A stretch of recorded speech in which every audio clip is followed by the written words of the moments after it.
Hello and welcome to Impact Africa, our online TV program where we get to have conversations with diverse people and organizations who are impacting lives positively. Yes, this is me, Kemi Akiyode-Adebayo, also known as Mama K. And in today's program, the tables actually turned. I was actually the guest. And this reason for that is we want to use this month to celebrate the independence of Nigeria, which is a country of my birth.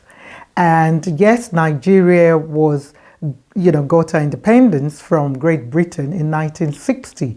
So since then, there's been a lot that has happened in the country, good and bad. And we continue to pray that things will get better, as we say in Nigeria.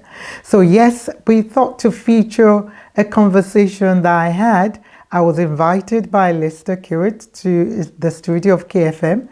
And we were talking about Nigeria and a little bit of South Africa. So we thought to kickstart the Independence Month, let's hear where I was on the other side. So enjoy.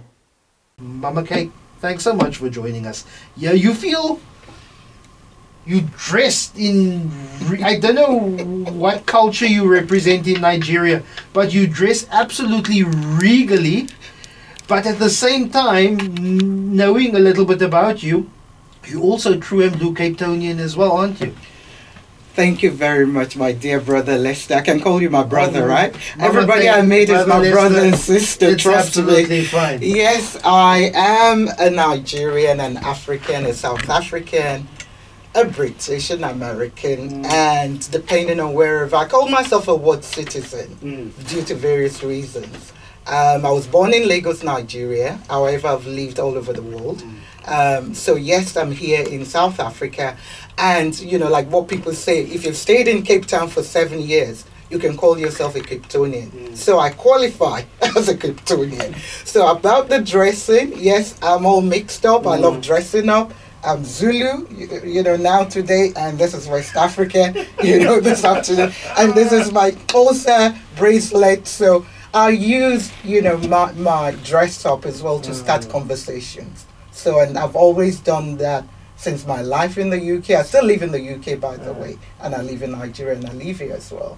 How is it that, and I know particularly Nigerians who are professionals, who work in, in the world of business and also journalism and particularly academics, health, they can live anywhere around the world and be entrenched in those world cities, but then still have that connection back home to Nigeria. It's a fantastic Nigerian national quality to have, of being able to live anywhere in the world but still have a connection to back home. I like what you said there about Nigerians assimilating wherever they find themselves, and that is the truth.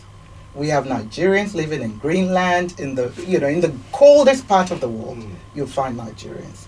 We are aggressive, we're loud, we're very, you hear us laughing or talking, you think we're fighting, but we love each other, we love our culture, we love our food, we love our music.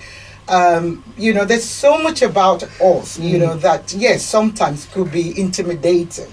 I have to be honest with you. I'm going to tell you something now, and this is a truism. I tested this, and someone asked me once, Lester, have you ever seen two Nigerian men fight? And I thought about it. And everywhere that I've been and I've visited, and even people around Cape Town, and I thought, I've never seen two Nigerian men fight. I've heard them shout to the point of tears. Right. My brother. Right. Yeah. My brother, and he cried. I've never seen I've never seen a physical fight between two Nigerians. It's rare. We have a mouth. Our mouth is our best weapon and our best asset. I'll tell you the truth. And when you said about the four things, if you ask South Africans, but I still believe it's not the majority, it's the minority. About describe, when you hear the word Nigeria, what would you think? Yes, drugs, criminals, and so on. However, the majority now would tell you with what our music is doing, with what Nollywood is doing, with what our fashion is doing, with how our food is doing. People know jollof rice, egusi, Davido. I go to schools and they know all the music. I don't even know some of the music. So most South Africans will probably tell you that first. But we do have the minority who, yes, will tell you, is the drug, is the crime, is the sex, the trafficking, which has been a new thing that has been added to what, is supposed to be what Nigerians are about. However, I want to go back a little bit. Being a criminal has no nationality. You can be, a criminal and come from anywhere in the world. Yes, we have the minority of the Nigerians who are into such. And we're aware of that. But like you said, we have a lot of professionals in the health system, in the education. We have head of departments. I have friends who are doing so well, here who, yes, left Nigeria, not because they're hungry, I'm being honest with you, but because to explore the world. We love adventure. Most of the time we leave to go for adventure or for greener pastures, believing we can do anything where we find ourselves. When I left at the age of 21 to go to UK, I didn't know where I was going, I didn't know who I was going to meet, but I knew, what my father and my mother had given me as a foundation was, wherever you find yourself, make it home. Do your bit, and take it away when you get there. So for me, finding myself as well in South Africa has given me, that initially it was tough. I have to be honest with you. Just DJ in Kolbai says, Lester, I've seen Nigerian men with their shirts come off, chest to chest, even in West Africa, but I've never seen them come to blows. So I think that's a very awesome No, quality. you're right. No, we as we always say in Nigeria, we like our face. We don't want to get injured. I'm being honest. We like a look and everything. So before you get people blowing each other, it takes a while. Before I get into the amazing work that you do in South Africa as a contributor to this community that you choose to participate in, as someone from, do you feel that you need to actively correct the perceptions of Nigerians, or as you said, it's a small group of people that paints a picture of a broader community, and like with many times I feel I don't have to apologize from the community or the perceptions of people who may associate with me, and so therefore I can almost become angry, like, no, that's not me. I think for me it's a mix, where if I feel I need to educate, I do educate, because I believe education is powerful. We all, even me as a Nigerian or as an African or whatever, I have perception, negative portrayal of some cultures or some things because I'm not aware of it. So when I feel I need to educate, I educate. When I feel I need to stand back and just look, I do that. When I feel I need to intervene, I do that. I'll give you an example. We were at a very high-profile dinner one day, and depending on where we are, I say I'm a Nigerian, or before they hear me speak, or before they know my name, I'm a Nigerian, or I say I'm a British. This day we were at a function, and my husband, for some reason, he felt, okay, he was comfortable, he'd been talking. He said, oh yeah, I'm a Nigerian. And he was actually born in London. I was not born in London. I got British through him as a British citizen. So he then said, I'm a Nigerian. And, this man, this minister's husband, because it was a very high-profile event, had, been really relating well with him. And immediately he just went, ish. Because you're South African. Yeah. And so it was just like, I just started laughing.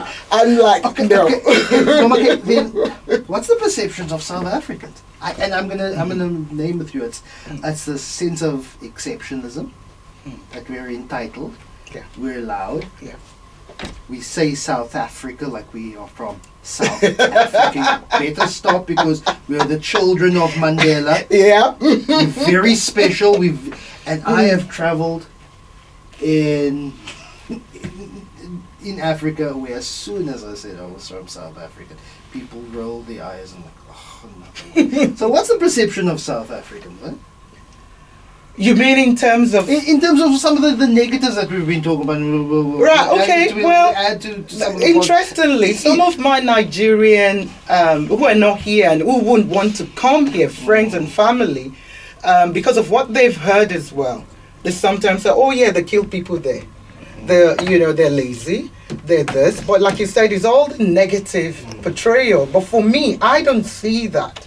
Because I can walk down the street, I'm in township, I'm in Delft, Kailicha, and I feel safe when I'm there. But I need to be careful as well, when I'm there. Because at the end of the day, I blend in because of my color until I talk. Then you'll know, okay, she's not from here. So I don't feel unsafe. I don't see lazy South Africans sometimes because I work with the best of the best. So yes, those perceptions, sometimes we need to start bringing them down. These pointers of identity that mark us are so very confusing. Correct. As you said, if I didn't hear you speak, I would think, okay, you're probably a indigenous black South African woman. Yes. But if you were to speak, okay, probably you sound West African. I have a friend, her name is Kimberly. African American, father's Puerto Rican, but she has a very dark skin. She looks like you, and she has dark, thick braids.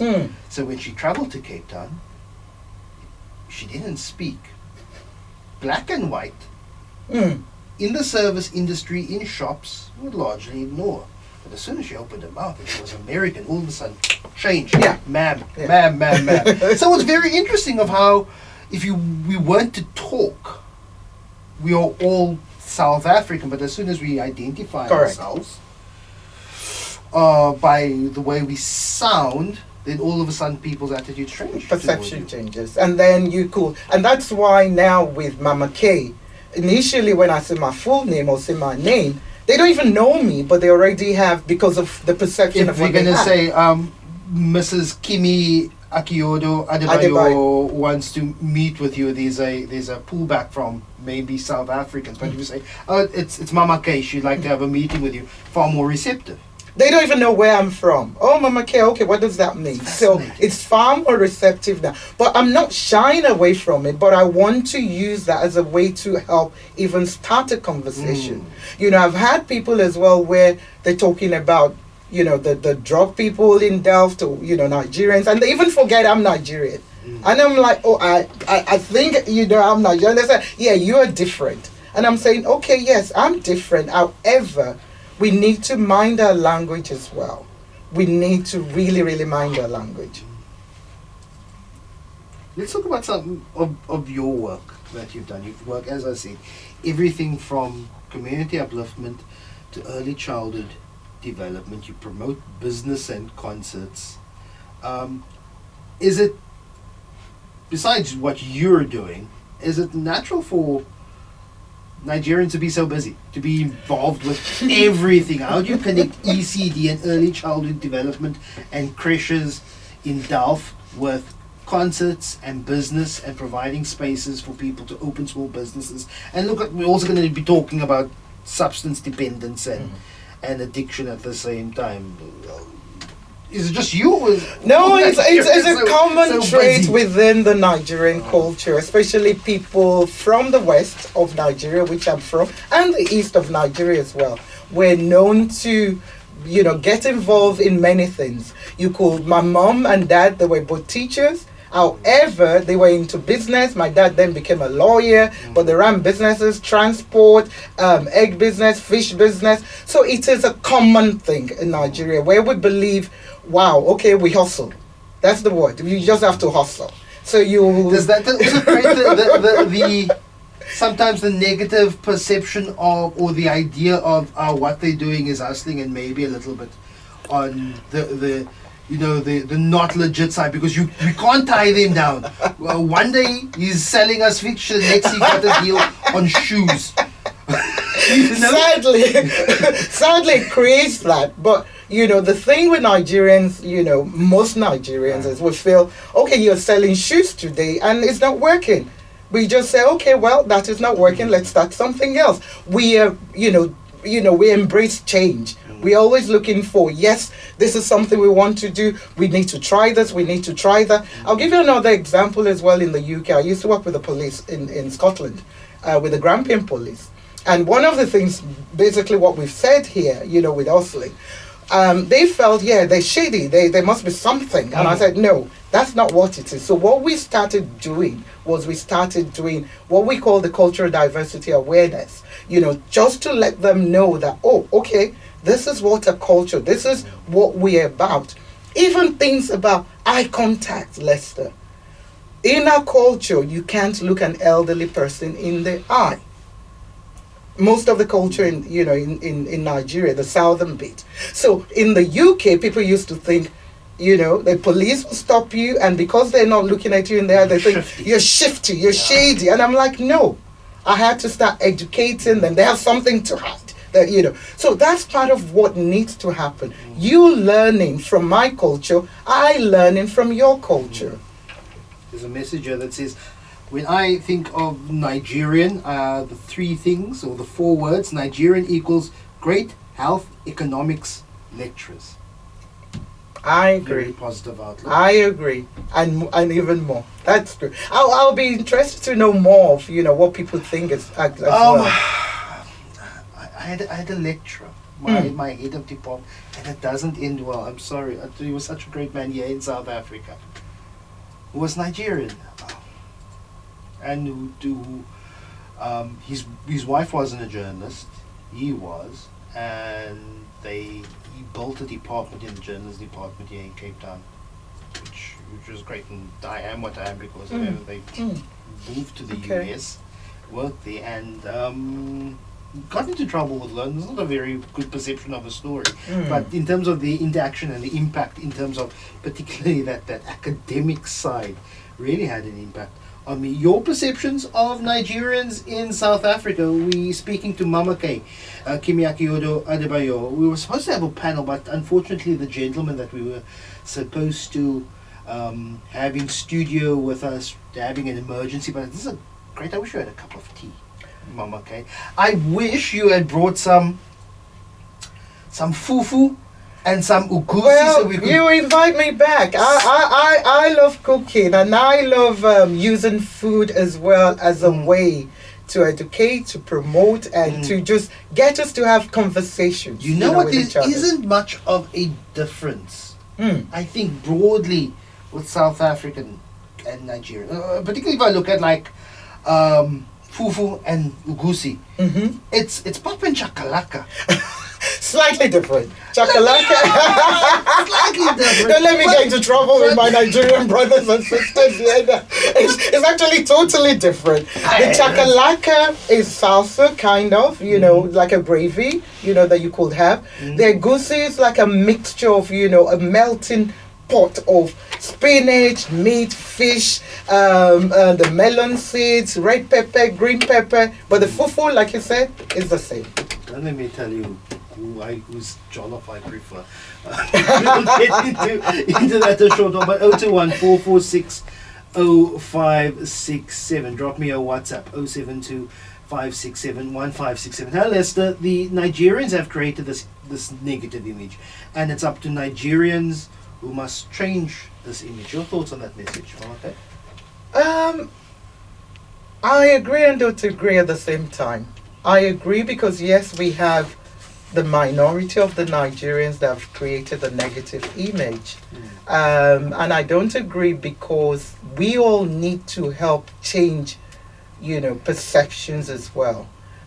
Whether you're Nigerian, whether you're Zimbabwean, whether you're South African, we all have that role as human beings. COVID has showed us as well, that it shouldn't be about where you come from, what your faith is, what your religion is, what your social background is. So we have a lot, to learn from each other. So yes, people like myself and a lot of other people, I'm not going to claim to carry the flag for all Nigerians, but we have a lot of other people who are helping to change the image positively. I'm going to pose some of our listener questions to you after the break, but we're in studio with Mama Kemi Akiyode-Adebayo in studio with us, talking about what's it like to be a global citizen, particularly in this country. What's it like to be a Nigerian and a Cape Townian at the same time, particularly when, as soon as you mention where you're from, there are so many negative connotations based on the impact of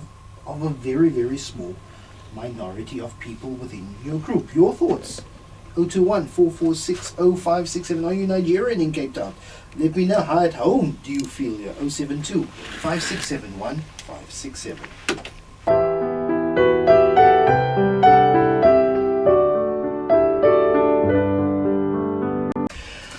To Mama K, about what's it like having this dual identity of being a global citizen, well, multi-identity, a global citizen, a Nigerian, but also someone who calls Cape Town home. There's a message here, Mama K, that says, I associate Nigerians with mega churches. And if I, and more than just Nigerians, I would add to that West Africa is a very religious, particularly Christian continent, and that's just in terms of what colonialism has given us. But if I were to drive down Salt River, Woodstock main road, there are plenty of old buildings or warehouses that have been converted into mega churches. The connection with Nigerians, I know Nigeria is also split between a Muslim north and a larger Christian south, but particularly Nigerians'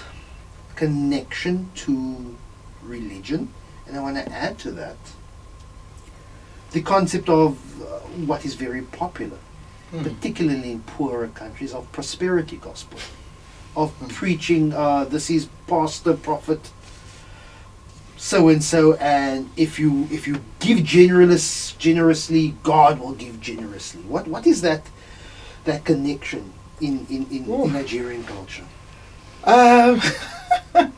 That's a very deep one, and it's one I try and stay away from, not because of anything, but because there's so much happening. I'm a deep believer myself. I'm a Christian, but I'll say maybe I'm more democratic and more modern Christian. Yes, Christianity in Nigeria is very, very strong and has become really, really stronger, right now. But unfortunately, yes, we do have, cases of where prosperity religion is being preached, regularly and so on. And there's been false prophets, as well. I must say that, where the church has been turned into a business. Those are the minority as well, where people see it now more than a calling, upon their life. And people are desperate, and they're, looking for a way out. So yes, but amongst all that, we still have a lot of good, women of God and men of God out there. So yes, a lot of Nigerians have come here as missionaries, here to Cape Town or South Africa generally, to start a church. And yes, you'll go to all those places and they're turning them into, church. So yes, there's a lot of that happening. However, I always say people themselves need to search themselves and not turn their pastors and so on, be it male or female, into God. And I think that's where people get carried away, where, they turn their pastors and, into God, and they believe everything needs to be from, if the pastor says jump, they say how high. So there's a lot happening here with our churches here, and there's a big role the churches they have to do. The good thing for us as Nigerians is we actually have a Pentecostal grouping of Nigerian pastors who are, working with the pastors there to make sure they're legitimate, they do the right things, and they follow the right ethos, in terms of biblical principles. So we do have the Pentecostal fellowship, of Nigeria, where it is properly run. That's the thing with Nigeria. Is wherever we go and we, make ourselves, we assimilate, we form associations to help ourselves navigate the system and to abide by what that area is about. So it's a few that maybe are out there, I don't know. But I know we have strong associations of Nigerian pastors and so on, who are trying to make sure the right things are done, in terms of their missionary work here. K to Mama K. Interesting questions. Do Nigerians feel that they're in competition with South Africa? And yeah, sometimes when we say South Africa's largest economy, wait, if we readjust GDP to include other things, okay, then South Africa is the biggest, is the biggest economy in South Africa. I don't necessarily look. I once mentioned the wrong president, and the Nigerians at the stable at this journalism conference, they totally offered me for the rest. I can imagine. I'm not surprised. But is the Nigerians feel competition with South Africa? When you just said it now, my initial thing was going to say no. However, to be honest, when as a child in Nigeria, you are in competition even from a very, very young age within your family. You're brought up to not compete, but you want to do better than your siblings. You want to, grow. So yes, with the economic, we sometimes say yes, Nigeria is the one leading. We're the great economic world, for Africa. And then our music is better, our fashion is better. But I don't think we do it in a nasty way. I think it's in a way that where, like I told you, from a very, very young beginning, we believe that, yes, competition is good. Mama K, I want you to put on your headphones. We have a call from Father Anthony in Khayelitsha. How are you doing, Father Anthony? I am doing very well. Thank you for giving me the privilege to be part of this conversation. What's your question, your comment? Well, I just want to first and foremost say the sister in the studio responded to the question, Nigeria in competition with South Africa. I think in affirming what she has said, society has been designed right from your primary school days that it's about competition, not about complementing one another. Because in Nigerians that I know that are in South Africa, using myself as an example as a sister in the studio, we are not really in competition with people. We just want to bring out the best.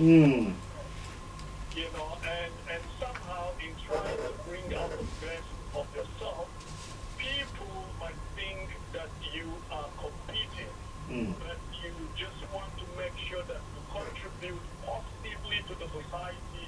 In contributing positively to the society, in bringing out the best out of yourself, other people may look at it as competition, but you just want to be better. You just want to see society be better.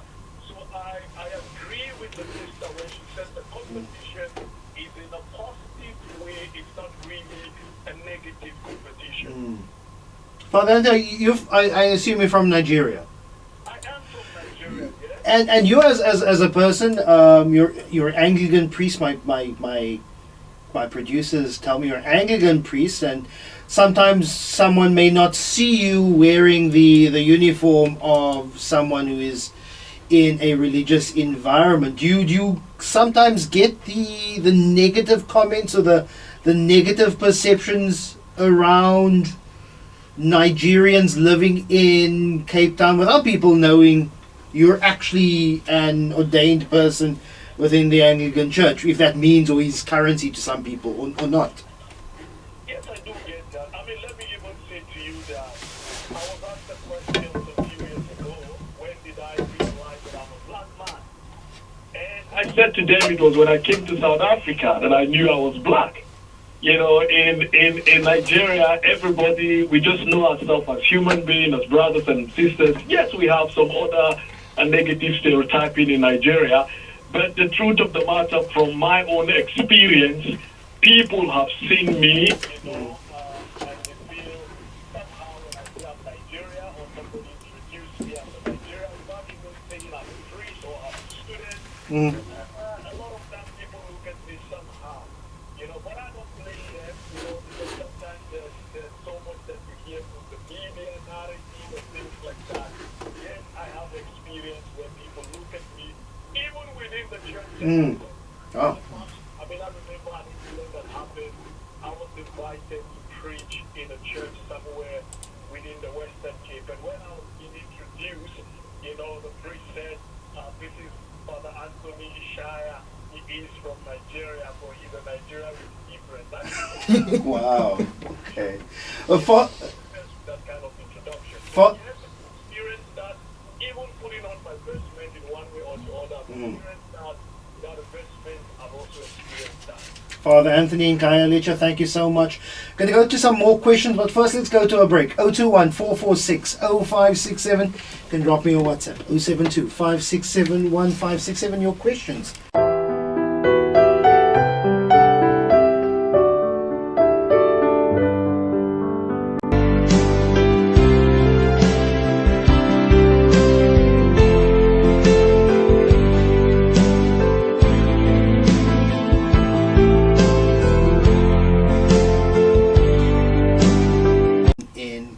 For decades. I know many people who lived here, either around 1994 year in Cape Town, and their children have grown up, and many of their children sound whatever Cape Townians sound like. They sound Cape Townian. What does that mean for you of your children? You've grown up with this sort of multinational identity of Nigerian and British and South African, and your children, your family will grow up with this identity of Cape Townian and Nigerian at the same time. Our boys, we've got two boys. One is 30, one is 25. We're going to be 30 soon. And they were born in Scotland. And when we relocated in 2006, they both had serious Scottish accent. And I really mean big Scottish accent. So the younger one was 10, I think at that time, was about 10. And the older one was 15. So they were very, very young. So yes, they came in here, and initially when we said we were relocating to Africa, they felt, wow, they felt as well, where are we going? You're going to sell us or something. But they got in here, they fell in love with Cape Town, and they were involved in soccer because they used to play soccer, football. They used to play rugby. In fact, the oldest, we were told to leave him behind in Scotland then because it was so good. His coach told us to leave him behind. So they used to play football, soccer. So they played with the local Grassy Park football club. So they can go into the colored Cape Town accent when they want to, and that's the thing with young children. Now they're older, but they can, when they come home, this is still home for them. They work in London, but when they come home, they go into the local accent when they need to speak with their friends. I have a friend who works in traditional Afrikaans rugby systems, and there was a time when a lot of the Pacific Islanders were starting to migrate to Europe. So we have Pacific Island nations who play in Britain, who play in France, and there was this worry of, oh my goodness, these European rugby teams are getting all these Fijians and these Tongans to play for them. And then Afrikaans, who works in rugby, he says, we have the children of so many migrants from Central and West Africa, big lads, that all of a sudden they're going to come through our schooling system. They're going to fall in love with rugby. And in 5, 10, 15 years' time, as our country becomes so more diverse, those boys are going to be playing for us. That's I think that's what most nations, I believe, countries should look into, and that's what the world has become, where you should allow your children to be able to go anywhere you know, and to be able to make their mark, you know, anywhere they find themselves. Mama K, really appreciate the conversation. It's a pleasure. Thank you so Thank much. you. Come visit and bring the jollof. We will have a jollof war on the next one. Slap the fufu. Yeah, definitely. On the show, 021 446 0567. Drop me a WhatsApp, 072 5671 567.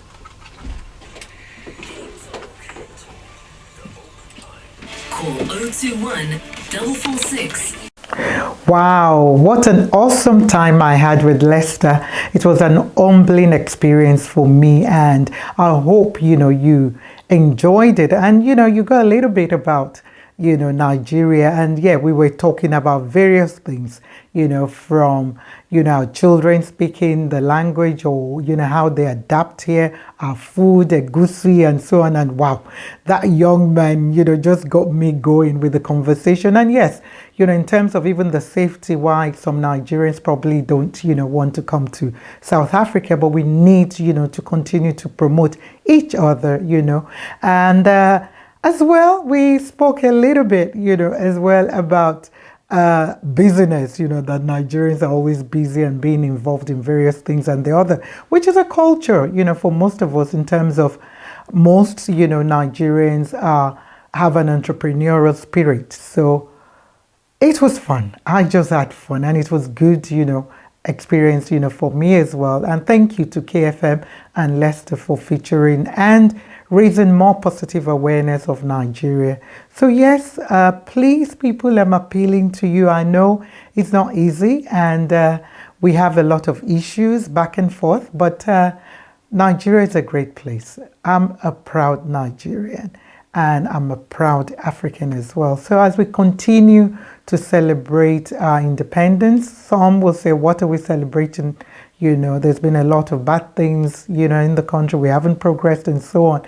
However, I choose always to focus on the positive. So we have a lot of good things going for us. Our music at the moment, our food, our culture, our fashion. You know, I could go on and on. Nollywood, our arts, you know, and drama and so on. So yes, there's a lot of good things. And Nigerians are excelling, you know, in various parts of the world. Thank you for all those who are flying the flag, the green, white, green flag for Nigeria.